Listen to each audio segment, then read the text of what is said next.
What's up everyone? Welcome to the School of Personal Finance. In this video, I'm going to show you exactly how you can take your family to Disney World for free using credit card reward programs. Let's get to it.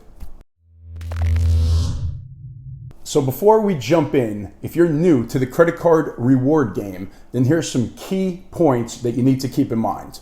Number one is that you cannot carry balances on these cards and pay interest, or else it just doesn't make any sense. So if you already have credit card debt, if you're paying interest on credit cards right now, then this is not for you. You have to be able to pay all of these cards in full every month in order to make this work.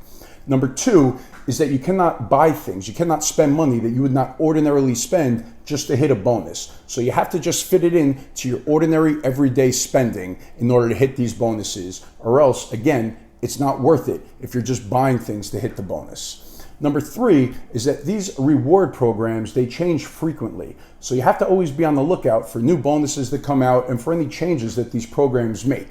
Number four is it's really like putting the pieces of a puzzle together. Like you might find that you have a great deal on airfare one week, but you can't stay in the hotel that you want to that week. So it is a little bit of a game, and you have to be willing to do a little bit of research and try to put all the pieces of the puzzle together to make things work. Number five is that you really have to be willing to be flexible. If you have a certain day that you want to go away, like for example, winter recess when everybody's out of school, it's going to be very hard to use credit card reward programs to make that happen because everybody's traveling during that time. So if you have flexibility, you get much more bang for your buck when it comes to using these reward programs. And then the last point to keep in mind is that a lot of these cards do have annual fees. So you want to make sure that they're worth the fee that you're going to be paying. In a lot of instances, you might want to cancel the card after the first year if the fee does not justify the rewards that you're getting. Or you could call the credit card company and try to reduce the level of card that you have so that there's no annual fee, or ask them if they will waive the annual fee for another year going forward. A lot of these credit card companies, they want to keep you as a customer, so they will waive the fee or downgrade your card to one that does not have an annual fee. So the way most of these credit card reward programs work is they offer you a bonus up front to sign up for their card. So an example might be if you spend $3,000 in the first 3 months, they will give you a $50,000 bonus on the card. And then after that, maybe you get 1 mile for each dollar you spend or 2 miles for each dollar you spend, depending on the program and on the card. And now some programs, they have points compared to miles where you could use those points for cash back or for gift cards or to transfer to other hotel reward programs or to other airline carriers. So there are a bunch of different reward programs out there.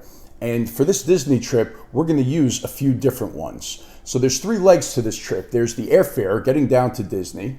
There is the hotel, where you're going to stay once you're down there. And then there's the cost of the actual parks themselves. All right, so let's start with the airfare. So with the airfare, the easiest and best way to do it is through the Chase Ultimate Rewards program.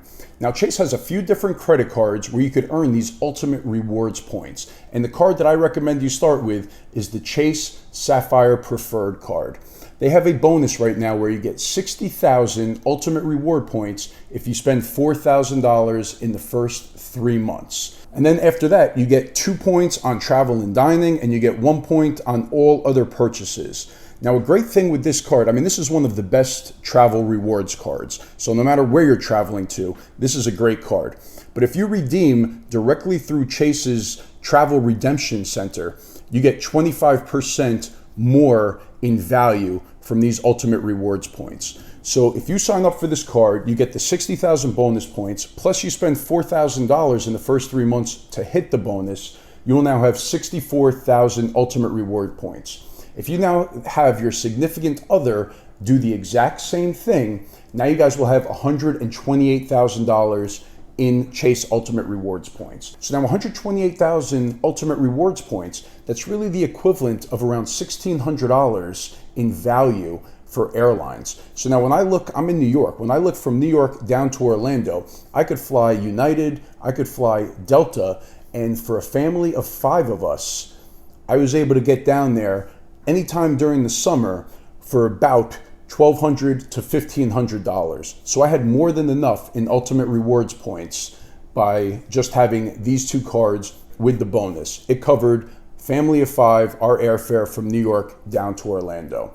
and it was pretty flexible. Like some days it was cheaper than others, so you could look at the day-by-day flight, you look at the monthly chart and see when it's the cheapest and try to plan around that. Like there were some times I could get it as low as $1,100 for the 5 of us, and then there were some times where it was up around $1,500 depending on how long you go for and what days you fly. But as long as you're pretty flexible with the dates, you could definitely make that $1,600 work for you to get down there. Hopefully you could do it for less and have some ultimate rewards points left, which you could then use for the hotel as well, and we'll talk about that in a minute. But that is a great way to go, and you get the airfare just like that and it's done. So now for leg 2 of this trip, for the hotel accommodations, we're gonna use the Marriott Rewards program. Now there are a lot of Marriott hotels in the Orlando area, so it really depends on how many points you have and where you wanna stay while you're down there. They have 2 Disney hotels, which are the Swan and the Dolphin. They're located right outside of Epcot, so they're right in the thick of things. For those 2 hotels, they're what they call Category 6 hotels. So you have to make sure that you have enough points to stay there. And it depends on what time of the year you go, how many points you need per night. So when I looked it up, if I was to go in July, I would have to go to the calendar and see what days were available for using points. But there were many days in July and in August where I could go for 5 nights for a total of 200,000 Marriott Rewards points. And with Marriott, you get the 5th night free. So the first 4 nights, it was basically 50,000 points per night, and then the 5th night was free. So 5 nights, it was 200,000 Marriott Reward points. There were some days where if you booked on that day, 5 nights would have been 160,000 Marriott points. So you have to play around with the calendar and see what days are going to work the best. But if we just use that assumption, somewhere in the ballpark between 160 to 200,000 Marriott points will get you into either one of those hotels. Now there are other hotels outside of Disney that are in Orlando that are beautiful that you could stay in. Like there's a JW Marriott in Orlando that is beautiful that you could stay in for around 160,000 points up to around 200,000 points. And then there are some lower point hotels as well. There's one that's a mile from Disney World that's only like 100,000 points. So it really depends on the amount of points you want to use. You know, if you want to throw some cash at it as well to be able to upgrade your stay, or if you wanted to stay longer than 5 nights. But this is just the way that you could play around with it and see what's going to fit into your budget. So with the current offer on the Marriott card, it's 75,000 bonus points when you spend 3,000 in the first 3 months. So if you do it and then your spouse does it, that's 150,000 points that you'll have. Plus you each have to spend $3,000 in order to hit that bonus. So that would be, let's say, another 6,000 points. So you're looking at 156,000 points right off the bat. Now, one thing that's nice is that you will get points for every dollar that you spend, but you could also transfer points over from the Chase Ultimate Reward program if you need to make up for any shortfall. So it is possible to get enough points in there so that you could have a 5-night stay at a Category 6, which is a luxury hotel if you choose to. If you'd rather stay at a Category 5 or even a Category 4 hotel, which is still going to be very nice, then you could definitely do it with this 156,000 points that you're going to have. So it depends on what your preference is and if you want to spend any extra money at it, or if you have enough points to be able to stay at the higher category hotels. And another thing to keep in mind is they do come out with 100,000 bonus offers every once in a while as well. So if they come out with that, you hit it. Now between the two of you, you have over 200,000 points just from the bonus signups, and you'll be able to stay in one of those Category 6 hotels without any problem. But with those Marriott bonuses for 5 nights, it's about a $1,500 value if we assume that the hotels are around $300 a night. Some of them are more than that, some of them are less, but if we average it out, we say $1,500 for 5 nights. That's a pretty good value just for signing up for these reward programs. And then the third leg of this trip is paying for the park tickets. So now for this example, I'm gonna do a 2-day park pass because I figure if we're going for 5 nights, my kids like to go to the pool a lot. So 2 days at the parks is plenty for us. 1 day at the Magic Kingdom and 1 day at Epcot, and that's good. So for a 2-day park pass, for the cost for 5 of us, it comes out to about $1,300 for those park passes. Now, if we wanted to do a 3-day pass, then it would be around $1,750 for a family of 5. So depending on how many people you have in your family, you could kind of play around with this and see what's right for you. But I don't know if I could get back all $1,750, so I might have to go out of pocket a little bit if I did want to have 3 days in the park instead of 2. So I need to find a way to be able to pay for those park passes. Now, there's no credit card that will directly give you a bonus or reward to pay for Disney theme park passes. So the workaround for this is to find travel credit cards that reimburse you for money that you spend on travel. So now the two cards that we're going to use for purchasing the tickets are the Capital One Venture Card and the Bank of America Travel Card.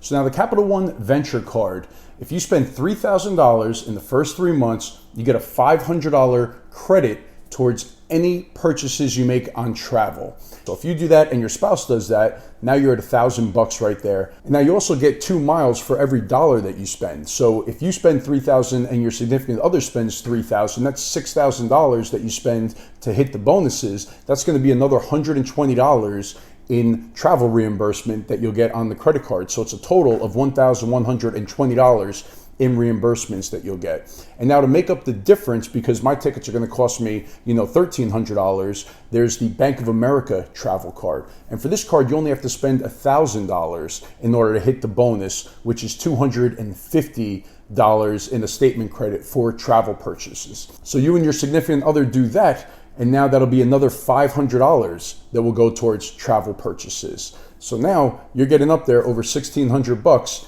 in travel reimbursements on those cards. And if you don't use it all, then you could also, if there are any other fees that are associated, like baggage fees or things like that, you could use the Capital One card so you get reimbursed for that. So you could really reimburse all of your fees throughout the whole trip if you have more on these travel reimbursement cards as well. Now the trick to it is that when you buy Disney tickets, for some reason it's not classified as travel. But after researching this and looking it up, I found a couple of great websites that had a bunch of information. So Travel Miles 101 is one of those websites where they just have a ton of info about all of this stuff. And then the other one is called Richmond Savers. And here's an article on there about how to go to Disney World for free. So he was researching what travel agent that they could use where it shows up as a travel expense, where Capital One will give you a refund or give you a credit and classify it as travel purchases on there. So the name of the company, the name of the website is called Undercover Tourist, and you could buy your Disney theme park tickets directly through them. And then they'll mail them to you, or you could do an e-ticket where you could get it through your email. And that right there would be all the cards that you need to go to Disney for free. Now again, if you want the ultimate Disney experience, you're not going to be able to do this. You're not going to be able to stay at the beach club or the yacht club or the big name hotels and be able to go for free using credit card reward programs. You are going to have to go to a Marriott hotel. They're not going to have the magic bands. You are going to have to pay for your dinner meal plan, however you want to do that on your own. That's not going to be included in this. But overall, you're getting over $4,000 worth of value by just opening up these credit cards. So just to sum up, in order to accomplish this, you would each have to get the Chase Sapphire Preferred Card. So that has a total amount of $8,000 of spending you would have to do on those cards to hit the bonuses. $4,000 for you, $4,000 for your significant other. Then after that, you would each have to get the Marriott card. You'd each have to spend $3,000 on both of those cards in order to hit the bonuses. Then you have the Capital One Venture Card for each of you. You each have to spend $3,000 to get the bonus on that. And then you have the Bank of America Travel Card where you would each have to do $1,000 to hit the bonuses on those. So you have to have a long period of time so that you're able to hit these bonuses just doing your everyday spending. Again, you don't want to spend more money than you would normally spend just to hit these bonuses. So it's good if you could give yourself, 16, 18 months or so in order to hit these bonuses, depending on how much money you spend on your credit cards. I've seen people do it much faster than that because they spend more money month to month. So it depends on your situation. Hopefully you found this video helpful. You'll start using these reward programs. It's just free money for the taking. As long as you're responsible with your credit cards and you're good when you stay on top of this stuff, the money is there for you to take it. So hopefully you found this helpful. I'll see you again in the next video. Please make sure to subscribe if you haven't done so already. Hit that like button if you've enjoyed this video, and I'll see you in the next one. Thanks.